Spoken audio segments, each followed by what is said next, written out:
So next up is Jen Nikova from Google, who has just retired as the IPv6 working group co-chair at RIPE after how long? 7? I don't know. Ray remembers. I don't. Long enough you can't remember. Anyway, she's going to talk about turning v4 off in the enterprise. So. Yeah. Okay. Hello. Yes, let's talk about something impossible. When it used to be impossible, now it's almost done. So yeah, I'm Jen. I've been working for Google for like very long, and for last 11 years for corporate part of the network. And I've been recently mostly focusing on getting rid of the legacy protocol. Some of you might have seen most of this talk. I apologize for this. So if you've seen it, or if you're allergic to Comic Sans, you can go back to your emails for half an hour. For the rest of you, let me explain why. First of all, because we actually ran out of private v4 address space inside our network. Seriously, it's possible. And also because v6 is cool, right?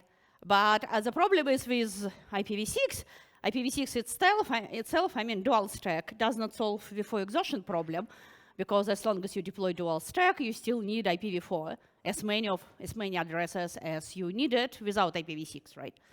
So we realized we need to start getting rid of IPv4, and actually, operationally, I hate dual stack.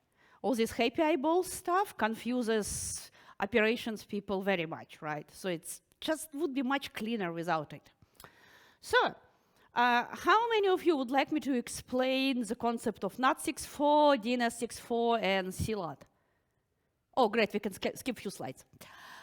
Okay, just remember that CLAT is a concept which is allow your client to let all applications believe they have IPv4 on your endpoint, while it actually does not, right? So application might think, oh, I want to send v4 packet, and in v6 only environment, it would steal IPv4 address, a fake one, and fake v6 gateway, v4 gateway, but the special translation layer on the host will translate everything to v6 and send out. That's how mobile operators managed to convert their network to v6 only a long time ago, right? Before enterprises even learned the word IPv6. So, how our network look like in the first place? We only using Slack for endpoint configuration, so hosts using stateless auto configuration. We do not use any form of DHCPv6 except prefix delegation. And to provide endpoints to access IP to v4 only destinations, we were using NAT64 and DNS64. So at every office edge, we have a device which was using NAT44, and we just added NAT64 functions on top of it. And router advertisements includes the prefix we use for NAT64 and IP addresses of DNS64 servers. For v4, we have a centralized infrastructure, so we have data centers, corporate ones, where some DHCP servers are sitting. And for wired network, we actually using .1x with dynamic VLAN assignment, and I'll tell later why it's important. So we basically put in devices into different VLANs based on authentication results. So again, reminder how Slack works, right? Your host asks the router, hey, I'm looking for a router, and the router responds with all information your host would need, right? Router address, /64 prefix used for this network, DNS address, MTU, everything, right? So 2 packets, you are done, your host has global address configured. So we actually started a long time ago because around 2019, we ran out of IPv4 space. As a proof of concept, we decided to do v6 only migration of our guest network. We took our Google guest Wi-Fi in all offices and just took away IPv4 completely. Just added DNS64, remove IPv4, and decided to see what's gonna happen. So we did it in 2 stages. First, we just created dedicated SSID for v6 only, asked users to join it and report us some bugs. And then eventually, we just completely remove IPv4 from the whole guest network and let user to connect to specific special dual stack SSID, which we rolled out additionally, because we knew some devices would need IPv4, but we wanted to see how many of them and why. So did it work? Well, kind of did, because most of devices, because on Wi-Fi, guest Wi-Fi network, it was a lot of them were phones. Those devices were quite happy on v6 only. Right. We were able to reclaim a lot of address space, because when we just remove IPv4 subnets from all those networks, and that fallback SSID we created was much smaller. We allocated like 4 times smaller IPv4 subnets, so we reclaimed a lot. We discovered to fix some bugs, both on endpoints and on the network infrastructure. I can talk about bugs for like 3 hours. We don't have so much time. And the main outcome was that mobile devices work just fine. Laptops, unfortunately, well, that depends on your use case. I use SSH and browsing. For me, everything works. As soon as people started using some specialized applications, that's much harder, right? Because those applications, oh my God, I don't have v4, it can't work anymore. We also realized that we definitely would need to support v4 devices which need v4 for a while. But the main lesson we learned is that having 2 SSIDs, like you guys have here, is not actually a great idea. First of all, it's very confusing for users. How many of you know which SSID you are connected to? Is it like conference SSID or hotel SSID or whatever, right? Users normally get confused. They pick up first SSID which work, which actually means a lot of devices were using dual stack SSID while they actually did not need to. They might have work on v6 only, but they just did not know they should connect to it. So as a result, v4 consumption was higher than needed, and we didn't have any visibility to the issues because users just move between SSIDs and never tell you why, what exactly was broken. And 2 SSID are hard, it's operational complexity, mobility team, Wi-Fi team hates it because they don't want to have multiple SSIDs if they could only have one. So at that point, I realized we need something better. I want to be able to have v6 only and dual stack or v4 only devices on the same network. By the network, I mean SSID or wired VLAN. What can we do? Wouldn't it be great if a client can indicate that I actually can be v6 only? And if when client indicates that, the infrastructure would say, oh, you actually can be v6 only, and this network prefers to have v6 only clients, so I'm not going to give you v4 address. And clients which do not indicate such capability will just get v4 addresses as usual, right? It would also mean that such client can move to normal, like v4 only or dual stack network and still get v4 address. But on my network, it will be v6 only. How can we do this? Well, we decided to use DHCP v4 to turn off IPv4. Well, it's a natural choice, actually, because you cannot use v6 for this, because people will tell you, oh, my network does not support IPv6, I have no v6 security, so we cannot use v6, right? But if you have v4, you definitely have DHCP v4, which means all those devices should be capable of using it. So basically what happened? If endpoint somehow, let's not talk about what it actually means to be v6 only capable. The client is v6 only capable for some reason. It just includes a special DHCP v4 option into its requests and saying, hey, by the way, I'm asking for v4, but I can live without it. If it connects to a network which has no idea about v6, this option doesn't mean anything. The server just responds as normally and just ignores that option, and the client gets v4. If the client connects to my network, my DHCP infrastructure is configured to process this option, and in this case, it tells the client, shut up for 5 minutes. I'm not going to give you v4, you don't need v4, you should be perfectly fine with just v6. Client, fine, great. I'm stopping my DHCP v4 process for 5 minutes, and I'll be v6 only for a while. All legacy clients which do not support this just work as before. Fine. So now I just have one pool, one segment, and I have all types of clients. So what we did last year, the whole 2023 was fun. So we decided to enable that thing on the whole, across all Google corporate offices for wired user-facing VLANs like workstations and so on, corporate Wi-Fi, internal one, and that guest SSID, which we rolled out in 2020, which was using for fallback, because we realized there are a lot of users sitting there just because they got used to it. So at that point of time, by 2023, what kind of devices were sending that option? All modern Android and iOS operating systems were sending it unconditionally. macOS sends it, I think, starts from macOS 13 by default.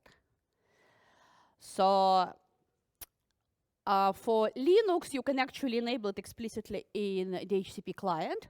Chrome OS supports this, but you need to enable it. It's disabled by default currently. So it probably means, so what it means is that as soon as I enable option 108, this is option number for DHCP, option 108 processing in my DHCP side, on the server side, all those Android and macOS devices becomes v6 only. And all those devices immediately enable CLAT on their side.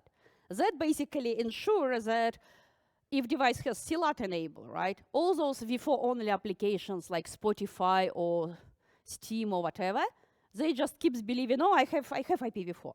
So everything works just fine. So they do not even notice that I'm taking away IPv4. Because the main problem with taking away IPv4 is that all those millions of applications on laptops are going to fail. And the fact that macOS also has CLAT enabled as soon as it gets on v6 only network ensures that even on MacBooks, everything gonna work fine. So yeah, it took us like about 9 months to do the global rollout. We first ran it for 3 months, for 2 months in 3 locations. And we found a few interesting issues in macOS which were fixed by Apple quickly. And none of them were actually like showstoppers, so we had a workarounds for all of them. Then we're running more extended pilot in a few big locations. And after like 3 months, we're like, okay, it looks good. It does not look like we need to roll back, so we can just stop the bleeding. We change our automations that all new greenfield, new Office deployments are now have this option 108 processing enabled by default. So all new DHCP pools created for new segments will respect option 108 sent by a client, and all mobile phones and MacBooks will become v6 only. And then like for 5 months, I was doing incremental rollout, enabling it for 10, 15, and so on percentage of the pool. So results? Well, yeah, I can talk after. I don't think we're gonna have time right now for like all interesting bugs we found, but all of them are fixed in macOS Sonoma, macOS 14. So macOS 14, I believe, just works perfectly fine on v6 only. Only like, yeah, a few cosmetic issues. What happened practically, average utilization on corporate Wi-Fi network dropped by between like 3 and 4 times. And this is actually more or less consistent with other networks deploying the same thing. As far as I know, like RIPE deploys the same approach on RIPE conference network, and they also see like between 60 and 75% of devices go into v6 only mode. So we were able to downsize all those subnets and reclaim about like 300K addresses. So yeah, so this is like DHCP utilization graph of one like corporate Wi-Fi network somewhere in California. It's a big campus, so we use /19. And as you can see, it was like about 40% utilization normally, so I could not downsize it to like /20 anyway, right? It would be more than 80% utilization.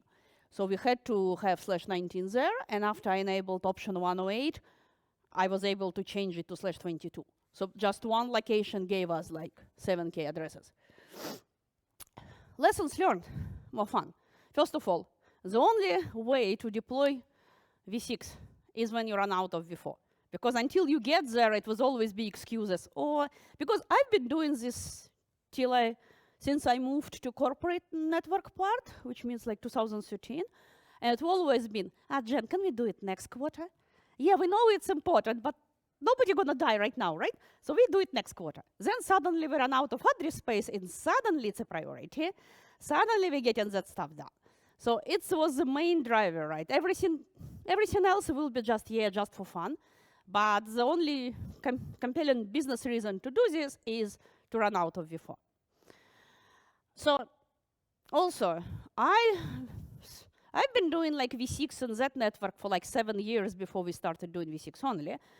And I had an illusion that it works reasonably well. Maybe not perfect, but reasonably well. Well, we found a lot of interesting issues in the network. And we found kind of issues which you would not actually find notice in dual stack. Because, for example, yeah, one of the cases was MacBook devices were losing DNS setup for a few minutes after waking up from sleep. So they were waking up for sleep with no DNS config until the next router advertisement comes, which means it could be seconds or could be minutes, depends on when exactly the next periodic router advertisement appears in the network. This you wouldn't never notice in dual stack because everything just works. Or there were cases when, yeah, devices were losing connectivity for a few seconds periodically and then recovers, right? That kind of stuff is hidden by happy eyeball, and that kind of stuff you start finding out as soon as you turn off v4. So basically, my impression is we've been talking, we've been deploying IPv6 for 25 years. Actually, no, we have not been getting operational experience with v6. We've been getting operational experience with dual stack, which is not v6. There are a lot of interesting things happening in the network which we do not know about until you turn off v4. And because happy eyeballs hide all that kind of stuff, nobody reports them and nothing gets fixed, obviously, right?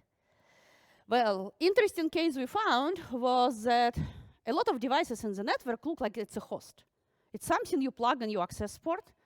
It's a like printer or, I don't know, smart scale or whatever, and you think it's a host. It consumes IPv4 address via DHCP, gets IPv6 addresses via Slack, and it looks like a host. What's actually happening inside, there is a complicated routing infrastructure. You take a screwdriver, you open that stuff, and you find like, oh, there is a tablet, there is a router with 4 ports, and it's doing a lot of interesting things inside. Immediately, as soon as you take away IPv4, that device cannot do NAT4 anymore, right? And it's basically having issues with providing connectivity downstream. So what we actually currently rolling out is using DHCP prefix delegation. So those devices can actually behave like a normal CP in the normal network, in ISP network, right? They request a prefix, they get a prefix, they provide the connectivity downstream. Well, extension headers, something which doesn't exist in v4, so security people keep forgetting about them. In v6, especially about fragmentation, people tend to filter fragmentation, which means fragment packets do not work. And you know, there are some protocols, strange ones called DNS and radios, which rely on UDP and want the answer to come in one single UDP datagram, which can be actually quite large, especially if using certificates like DNSSEC or authentication and radios using certificates and so on. ESP, IPsec. In IPv6, it's native traffic. There is no UDP encapsulation for IPsec. So you need to permit your ESP header to enable Wi-Fi calling, for example. If you connect your mobile phone to Wi-Fi and you want to use Wi-Fi calling, your phone actually building IPsec tunnel to a gateway, so that traffic needs to be permitted. Yeah, fragmentation again, like NAT64 devices. IPv6 packet is always bigger than v4. So when you translate 1500 v4 to v6, you get an additional 20 bytes. You need to make sure you can send them towards your v6 only devices. And apparently some NAT64 devices by default, assuming that v6 only network has only MTU of 1280, so you get a lot of fragmentation there. Oh yeah, it's basically was the main reason we get support calls. Because for years and years, support people were like, something doesn't work. Have you tried disabling v6? Oh, problem solved, great, ticket closed, go away. And then you have a number of corporate devices which disabled v6, which couldn't get v4, so they basically fallen off the network. And it was a bit tricky to find all of them and re-enable v6 on them. Limits, oh yeah, so v6 gives host a lot of addresses. Host can have 1, 2, 3, 4, like anyone with Chromebooks, those devices can use up to 20 v6 addresses because they have virtual machines inside. And some wireless infrastructure devices love to limit number of IPv6 addresses per MAC. And those hard-coded limits can be as low as 7 or 6 or whatever, which means your device, some addresses start randomly losing connectivity. And if those Wi-Fi devices do not properly remove old entries from the table, you can predict why some addresses just stopped working, then start working, and so on. So this is something we discovered, and actually our Wi-Fi vendors, they had 7 as a default hard-coded limit. They changed it to 20, and apparently Chrome OS needs more, because there are a lot of namespaces inside. They're all doing ND proxy, so it's basically a number of Linux machines. Yeah, workstations losing v6 DNS. How much time do I have, by the way? 5? Good. So yeah, so interesting case, and apparently I got some emails from people who seeing the same. What's happening? MacBook goes to sleep. DNS lifetime configured in router advertisement is 1 hour. Device sleeps for longer, wakes up. Oh, my DNS expires. Ah, fine. So until the next router advertisement comes, device has no DNS config. And because router advertisements could come like, our timer is like every 10 minutes, which means, yeah, it could be seconds, maybe up to 10 minutes of no DNS configurations. So to make all this happen, we had to develop a few standards. So one of them, you can send NAT64 prefix, which device needs to enable CLAT in router advertisements. You don't need to rely on DNS64 anymore, because DNS64 is horrible, right? It breaks DNSSEC, it's insecure, it's like, we can talk for hours, right? You can just let your router to advertise to host which NAT64 prefix it shall be using for CLAT. Yeah, so we had to standardize the DHCP option, which is used for signaling.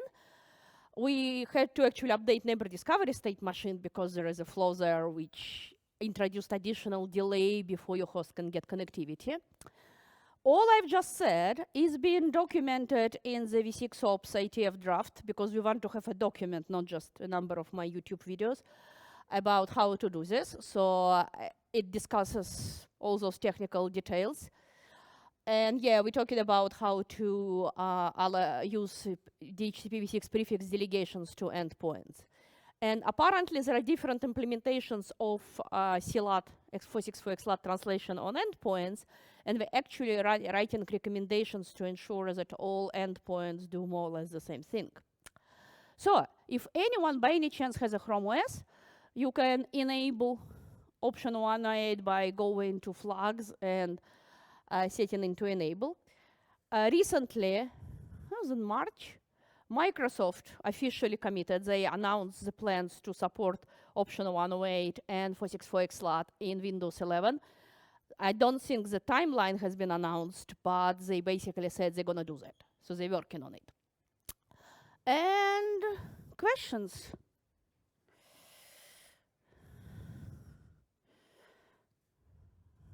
Very clear, right? Waiting for the mic to come on. Thank you, Jen. Round of applause. So we have one question for you. You don't get away that easily. Thank you. I think I'm done. Okay. So my name is Alexis Sohan. I'm from Trex. And so we've got an IPv4 only and dual stack Wi-Fi here. I noticed And this. yes, and we have been considering actually for over a year of promoting the IPv only side more. And for example, the signaling IPv6 only RFC caught our attention and we tested it. But the thing is that we still, at this stage, we want the dual stack still to be, dual stack, because people still have old VPNs that somehow fail to use fail to work if there's IPv6 only. And so we would only want to use the IPv6 only option in the IPv6 only VLAN, but we don't have IPv4 addresses for that VLAN. So it's on IPv6 only, no IPv4 DHCP. So is there a work in progress that you could signal IPv6 only on DHCP v6? What's the point? If it's v6 only VLAN, you don't have dual stack devices there anyway, right? These people might. No, but idea is you either have a dual stack VLAN, right, which gives you DHCP v4 if you need, right? And then you want them to coexist with v6 only. If you want your dual stack VLAN to be dual stack, why do you need to do anything on the v6 only side? Because those devices are not supposed to have v4, right? They still ask for v4. So then you need to, like, how do you tell your infrastructure not to give them v4? We don't have a DHCP server there. You see, so like, okay, we can probably take it offline, but I'm actually curious to hear about stories about VPN non-working on what kind of operating systems? I don't remember the people that have talked to me about this. Because but, I heard, we could talk about that in the yeah, summer. because what I'm saying is on v6 only, there is a problem with VPN, right? But if you have CLAT on device like macOS, I have not heard about the problem because the traffic just going through CLAT. So far, the only reports I've seen about problems on v6 mostly network is that your device might have disabled v6 completely. So like Windows devices will be just fine if you convert your dual stack to v6 mostly, because Windows will be just still dual stack, right? So yeah, we can talk about this offline. I'm curious to hear about cases when v6 mostly doesn't work. Yeah, and I've also run into a problem with Google user content.com hosts that I'd like to talk to you later, Okay. if you can help me debug that. Exciting.